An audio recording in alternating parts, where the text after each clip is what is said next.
Hello and welcome. This is current affair with Pooja Singh. आज की तारीख है 8 जुलाई। देख लेते हैं करंट अफेयर में क्या कुछ इंपॉर्टेंट है। एमसीक्यू की हेल्प से पढ़ेंगे तो चलिए स्टार्ट करते हैं। सबसे पहले हम बात करेंगे जो इंपॉर्टेंट डेट्स हैं ताकि हमें डेट्स याद हो जाए, एग्जाम में बहुत पूछे जाते हैं। तो देखो आज 8 जुलाई है। आज एज सच स्पेसिफिकली कोई इंपॉर्टेंट डे नहीं है, बट 9 जुलाई को हमने देखा था नेशनल स्टूडेंट डे इंडिया के लिए था। एंड 10 जुलाई को जो है ग्लोबल एनर्जी इंडिपेंडेंस डे। 11 जुलाई को होने वाला है वर्ल्ड पॉपुलेशन डे। डिटेल से डिस्कस करेंगे, लेकिन अब देखते हैं इंपॉर्टेंट एमसीक्यूज क्या हैं। देखो, सबसे पहला जो क्वेश्चन है हमारे सामने वो है ड्यूरंट कप अभी न्यूज़ में था, ये कौन से गेम से संबंधित है? तो ये जो है, आपको क्या लगता है आंसर? हॉकी, क्रिकेट, फुटबॉल, पोलो। तो ऑब्वियस सी बात है, ये जो है वो आपके फुटबॉल से संबंधित है। लेकिन सबसे इम्पोर्टेंट चीज़ जो है वो ये जाननी न्यूज़ में क्यों है। तो देखो, राष्ट्रपति जी जो है ना, राष्ट्रपति जी हमारी द्रौपदी मुर्मू, इन्होंने ड्यूरंट कप को, क्योंकि मैच टूर्नामेंट स्टार्ट होने वाला है, तो उसको राष्ट्रपति भवन में ड्यूरंट कप के साथ साथ जो शिमला कप कप है और जो राष्ट्रपति कप है ना, यानी कि President Cup, Shimla Cup and Durand Cup, इन तीनों कप के साथ जो है प्रोग्राम का इनिशिएशन कर दिया गया है। अब खेल प्रारंभ हो चुका है और उसके बाद फिर कौन इसका विजेता होगा वो उस समय देखेंगे। तो अब देखो, थोड़ा सा बैकग्राउंड से जानते हैं। ड्यूरंट कप जो है वो एशिया का ओल्डेस्ट फुटबॉल टूर्नामेंट है ना। ऑर्गेनाइज हुआ था 1888 में, 1888 में। और इसे स्टार्ट किया गया था इंडियन आर्म फोर्स के द्वारा। तो ये बहुत इंपॉर्टेंट है। चलिए नेक्स्ट देखते हैं। मिशन फॉर कॉटन प्रोडक्टिविटी, कपास क्रांति, है ना, इसका मेनली एम क्या है? क्वेश्चन क्यों है बैकग्राउंड से जानेंगे, लेकिन पहले जानते हैं कपास क्रांति, इट्स अ क्रांति, ये क्यों स्टार्ट किया गया था? इसका मेन एम क्या है? इंक्रीज करना, क्या एक्सपोर्ट का, वीट का एक्सपोर्ट। तो जब हम कॉटन की बात करें तो वीट ऑप्शन में कहीं नहीं हो सकता है। Improve cotton productivity and quality, promote T cultivation. तो ऑब्वियस सी बात है, सिंपल कॉटन वाला जो ऑप्शन है वही है, बिल्कुल मतलब सिंपल सा ऑप्शन है। बट सबसे इम्पोर्टेंट चीज़ है क्या, क्यों डिस्कस किया जा रहा है? देखो, कॉटन जो है ना, कॉटन कल्टीवेशन में भारत जो है वो स्ट्रॉन्ग देशों में आता है। मतलब कॉटन जो कल्टीवेशन है उसमें भारत एक इम्पॉर्टेंट भूमिका निभाता है।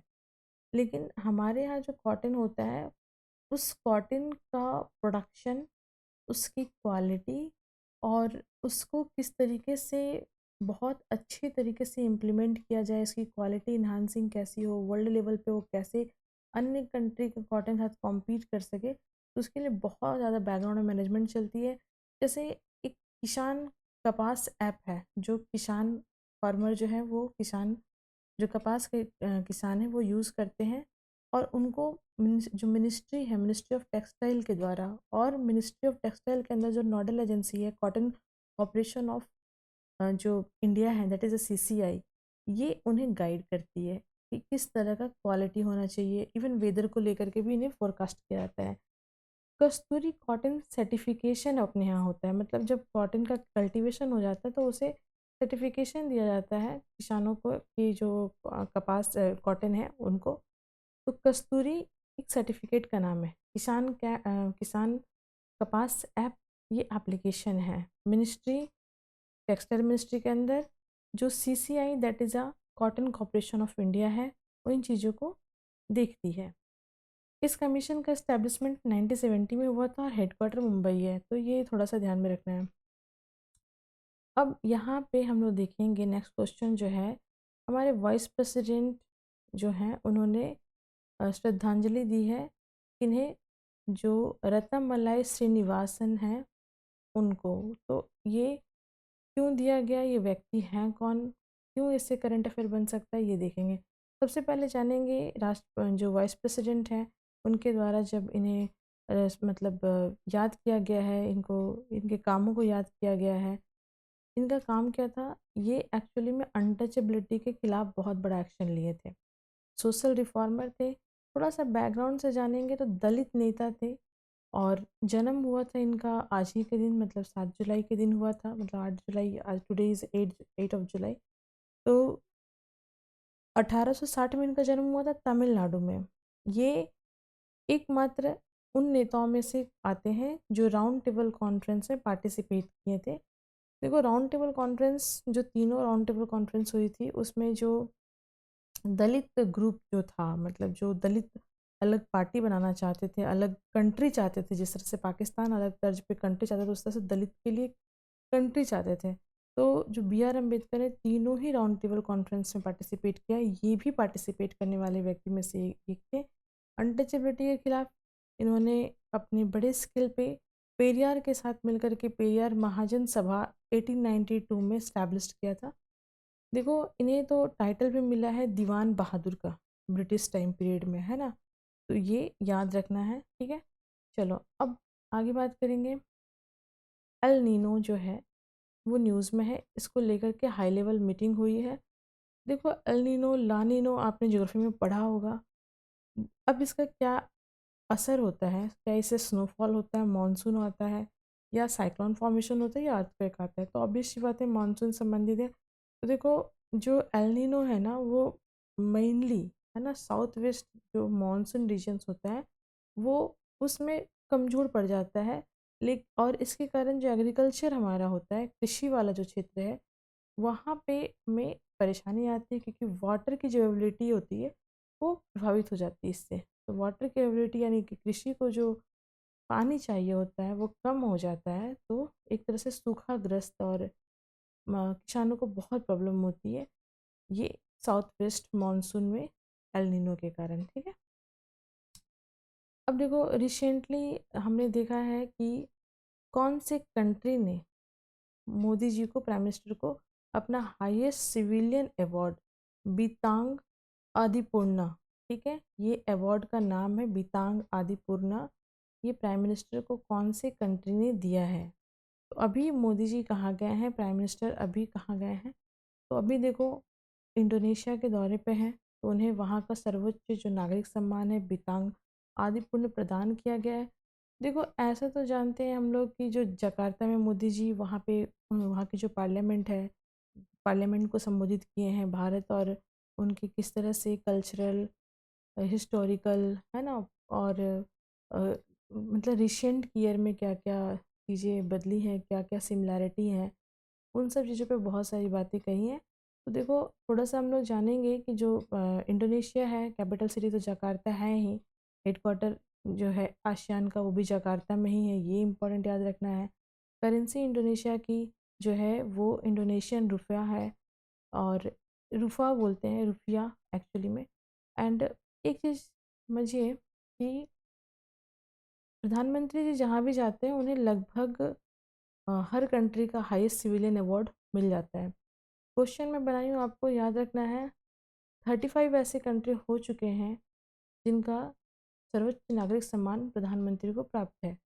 जैसे भी सेशल्स गए थे तो वहाँ पे भी वहाँ का सर्वोच्च नागरिक सम्मान प्राप्त हुआ, इंडोनेशिया में भी। तो इस तरीके से बहुत सारी कंट्रीज़ है, बट रिसेंट में जो कंट्रीज़ हुई हैं उनका नाम आप देख सकते हो, Indonesia, Saudi Arabia, Afghanistan, Palestine भी वहाँ पे भी मिला था, और यूएई का भी है, बहरीन, है ना, और जो है यूएसए का है, भूटान, रशिया, नाइजीरिया, कुवैत, मतलब श्रीलंका, साइप्रस, ब्राज़ील, है ना, नॉर्वे, इसराइल। तो ये सारी कंट्रीज़ हैं, 35 टोटल नंबर ऑफ़ कंट्रीज़ हैं, आपको याद रखना है। जेटको जेटको मीटिंग हुई है रिसेंटली भारत और कोस्टा रिका के बीच में, थोड़ा सा जानेंगे। JETCO is what, joint economy and trade committee, nothing else, ठीक है। बट इम्पॉर्टेंट क्या है, कोस्टा रिका। कोस्टा रिका क्या है, Costa Rica is a name of country, right. थोड़ा सा कोस्टा रिका के बारे में जान लेते हैं। सेंट जोस जो है कैपिटल सिटी है, करेंसी जो है वो कोस्टा रिका कॉलन है। कहाँ पे है ये कोस्टा रिका, तो नॉर्थ अमेरिका में है, ये आपको ध्यान में रखना है। नॉर्थ अमेरिका का सेंट्रल पार्ट में पड़ता है, ठीक है, नॉर्थ अमेरिका कंटिनेंट के अंदर सेंट्रल में पड़ता है। बॉर्डर किसे शेयर करता है, निकारागुआ से नॉर्थ में, साउथ में पनामा से, ईस्ट में कैरिबियन सी से, वेस्ट में पैसिफिक ओशियन से। देखो सबसे इम्पोर्टेंट चीज़ है ना कि यहाँ पे स्टैंडिंग आर्मी नहीं है 1948 से। रिच बायोडाइवर्सिटी है यहाँ पे, एंड इको टूरिज़्म के लिए काफ़ी बेस्ट प्लेस है। कॉफ़ी एंड बनाना का एक्सपोर्ट करते हैं। इंडिया एंड कोस्टा रिका के बीच में ये जो joint economy and trade committee की मीटिंग हुई है। ये फर्स्ट मीटिंग 2026 में ही हुई है, फर्स्ट मीटिंग है, ठीक है। भारत और कोस्टारिका के बीच में जो ट्रेड है वो लगभग 391 यूएसडी मिलियन का है। तो 391 मिलियन डॉलर का व्यापार है, यानी कि कम व्यापार है। तो अभी ये थोड़ा सा फैक्ट्स हमें देख लेना है, कोस्टारिका के बारे में जान लेना है। एक चीज़ और है, यहाँ प्रेसिडेंशियल रूल है ना, तो प्रेसिडेंट यहाँ पे हेड होते हैं। एपिडा एपिडा ने रिसेंटली फैसिलिटेट किया है एक्सपोर्ट ऑफ आम्रपाली मैंगोस। कौन से राज्य से? एपिडा जो कि हमारी एक बॉडी है, जानेंगे एपिडा के बारे में भी, लेकिन सबसे पहले जानते हैं आम्रपाली मैंगो जो है वो कौन से राज्य से एक्सपोर्ट किया जाएगा और कहाँ एक्सपोर्ट किया जाएगा। आंसर झारखंड है। चलिए देखते हैं। झारखंड से दुबई यूएई जाएगा हमारा आम्रपाली आम। और ये जो आम जा रहा है इसको प्रोड्यूस करने में सबसे अधिक भूमिका जो है महिलाओं की है। तो ये women lead farmer producer companies के द्वारा 180% हायर रिटर्न, मतलब 180% का प्रॉफिट गेन करते हुए ये आम को झारखंड से यूएई दुबई भेजा जा रहा है। मुख्य भूमिका एपिडा की है। एपिडा है क्या? तो APEDA is what? Agriculture and process food products export development authority, that is the name of APEDA. कृषि एवं प्रसंस्कृत खाद्य उत्पाद निर्यात विकास प्राधिकरण। अब एपिडा जो है इनका काम क्या है? कृषि का जो क्षेत्र है उसमें उत्पादन को देखना, जो फूड है उनका प्रोसेसिंग करवाने को ध्यान से देखना कि कहाँ पे किस तरह का प्रोसेसिंग के नॉर्म्स को फॉलो किया जा रहा है, और उसके बाद उस फूड का सर्टिफिकेशन दे करके एक्सपोर्ट करवाना दूसरे देशों में। 1986 में ये बॉडी बनी थी, ministry of commerce and industry के अंदर आती है, हेडक्वार्टर्स दिल्ली। रिसेंटली इंडिया ने एग्री किया है, एक्सपेंड किया है, किस चीज़ के लिए एग्री किया है? Defence partnership. ये कौन से कंट्री के साथ, मतलब कौन से कंट्री के साथ भारत जो है अपना डिफेंस पार्टनरशिप को बढ़ा रहा है? केन्या, रवांडा, ठीक है, Nigeria, Tanzania. Answer is Rwanda. थोड़ा सा देख लीजिए। देखो वैसे तो ये भी इनका second joint defence cooperation committee की मीटिंग थी, यानी ये दूसरी बार ही वार्ता हो रही है डिफेंस के क्षेत्र में रवांडा के साथ। जो भी वार्ता हो रही है उसका सेकेंड राउंड मीटिंग था कॉपरेशन को बढ़ाने के क्षेत्र में। कंट्रीज केनिया, कैपिटल नौरोबी, ठीक है। Currency Kenyon selling, Rwanda Kigali, है ना, तो रवांडन फ्रैंक यहाँ चलता है पैसा। तंजानिया का डोडोमा, ये ऑफिशियल कैपिटल है। तंजानिया सिलिंग यहाँ चलता है। नाइजीरिया का अबूजा, और अबूजा नायरा यहाँ का करेंसी है। तो ये फैक्ट्स है, ध्यान में रखना है। ये एक इम्पॉर्टेंट न्यूज़ है, इसमें डिटेल से डिस्कस करेंगे, बहुत सारे फिगर एंड फैक्ट्स इसमें हैं, लेकिन सबसे इम्पोर्टेंट चीज़ ये कि उसका जो यूज़ है ना वो जनरली मेंस आंसर राइटिंग वगैरह में होता है। तो अभी जो न्यूज़ है इसको देख लेते हैं, फिर उसको हम लोग डिटेल से बाइफरकेट करके या मल्टीप्लिकेशन करके उसका जो है निचोड़ निकाल के हम लोग उसको डिस्कस करेंगे। अब जो सामने जो न्यूज़ हमारी वो है UDISE रिपोर्ट 25-26 किससे संबंधित है? तो UDISE प्लस रिपोर्ट ये higher education, school education, middle education और स्किल डेवलपमेंट, तो ये स्कूल एजुकेशन से संबंधित है। अब थोड़ा सा फैक्ट्स जाने तो कुछ भी नहीं। UDISE प्लस का full form unified district information system for education plus. School level पे हमारी किस तरह से शिक्षा पद्धति चल रही है, टीचर स्टूडेंट का रेशियो क्या है, ड्रॉप आउट रेशियो क्या है, ठीक है, इंफ्रास्ट्रक्चर कैसा है, क्वालिटी कैसी दी जा रही है, भोजन कैसा दिया जा रहा है, इन सब चीज़ों को मॉनिटर करती है ये बॉडी। अभी रिसेंटली मिजोरम में नेचुरल हिस्ट्री म्यूज़ियम ये नोटिफाइड किया गया है, ठीक है। अब आपको ये बताना है कि ये कितने नंबर का है। देखो मिजोरम का जो ये नोटिफाइड किया गया है रिसेंटली, ये एक्चुअली में हॉट स्पॉट है ना। तो एक प्राकृतिक संग्रहालय जिसको बोलते हैं, नेचुरल हिस्टोरी म्यूजियम जिसको बोलते हैं, वो एक टर्म है जो यूज़ किया जाता है हॉट स्पॉट के लिए। तो इसे मैं यूज़ की हूँ ऐसे, ताकि आपको यहाँ पे दो चीज़ें समझ में आए। हॉट स्पॉट को कहीं पे रिप्लेस करके नेचुरल हिस्ट्री म्यूजियम लिखा जाएगा तो आप कंफ्यूज हो जाएंगे। तो अभी मिज़ोरम में अगर सिंपल क्वेश्चन बनता तो मिज़ोरम में अभी कितने नंबर का हॉट स्पॉट प्राप्त हुआ है, ऐसा टाइप का हो जाता। बट सिंपल आंसर क्या होगा, देखो थोड़ा सा हम लोग जानेंगे कि यहाँ पे जो मिज़ोरम में जो मिला है हमें, ऐसा तो इसका आंसर इज़ 21st। तो देखो मिज़ोरम में जो मिला है वो एक हॉटस्पॉट है। हॉटस्पॉट होता क्या है, देखो जो बायोलॉजिकल डाइवर्सिटी एक्ट है ना, इसके तहत हॉटस्पॉट को डिफाइन किया गया है।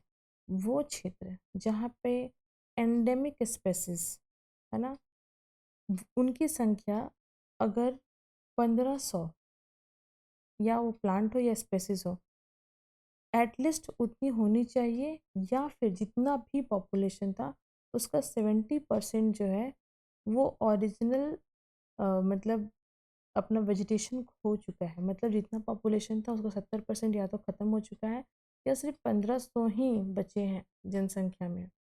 तो वो एरिया हॉटस्पॉट कहलाता है। और बायोडाइवर्सिटी का ही ये एक वो है, मतलब पार्ट है सॉर्ट ऑफ, कि जो बायोडाइवर्सिटी एरिया है उसमें अगर ये कंडीशन फुलफिल हो रही है तब वो हॉटस्पॉट कहलाता है। भारत में हॉटस्पॉट जो है वो मात्र 4 है। हिमालयन रीजन में, इंडो बर्मा रीजन में, वेस्टर्न घाट जो कि श्रीलंका वाले रीजन में पूरा जाता है, और आपका जो है निकोबार आइलैंड में, ठीक है। तो जो सुंडा लैंड जिसको बोलते हैं, सुंडा लैंड, सुंदरबन वाला मत सोच लीजिएगा, तो सुंडा लैंड निकोबार आइलैंड वाले एरिया में पूरे विश्व में सिर्फ 36 ही हॉटस्पॉट। बायोडाइवर्सिटी होना वो एक अलग चीज़ हो गया है ना, लेकिन हॉटस्पॉट जो है वो 36 ओनली पूरे विश्व में है। भारत में 4 है। और ये जो मिजोरम में मिला है वो इंडो बर्मा बायोडाइवर्सिटी हॉटस्पॉट है, ठीक है। Indo Burma biodiversity hotspot Mizoram में, तो ये उसी का न्यू एरिया मिला है। कौन से एक्ट के तहत आता है, तो biodiversity act, biological diversity act यानी बायोडाइवर्सिटी एक्ट 2002, ठीक है। देखो जब मोदी जी इंडोनेशिया गए ना, तो उन्होंने वहाँ पे ये बात कही है कि जो IIM बेंगलुरु है वो इस्टेब्लिश्ड होगा, ओवरसीज़ कैंपस अपना बनाने जा रहा है इंडोनेशिया के अंदर। तो मतलब IIM बेंगलुरु जिस तरीके का यहाँ पे कार्य करता है, जिस तरीके की यहाँ शिक्षा प्रणाली को प्रोवाइड करता है, सेम चीज़ को वो इंडोनेशिया में प्रोवाइड करने वाला है। तो ये एक तरह से अपने आप में किसी IIM का ओवरसीज़ ब्रांच खुलने जा रहा है। तो ये एक इम्पॉर्टेंट है एग्ज़ाम पॉइंट ऑफ व्यू से। तो देखो ये एशियान क्षेत्र को भी बहुत स्ट्रॉन्ग करेगा। जो एशियान रीजन है, एशियान का हेडक्वार्टर जकार्ता है ना, अभी हमने देखा, तो उसके लिए भी बहुत इंपॉर्टेंट है। तो जितने भी कंट्री एशियान से रिलेटेड है उनके लिए भी, यानी इसमें थोड़ा पाकिस्तान को भी फ़ायदा हो जाएगा। चलिए, तो these are the current affair. Thank you, thanks for watching.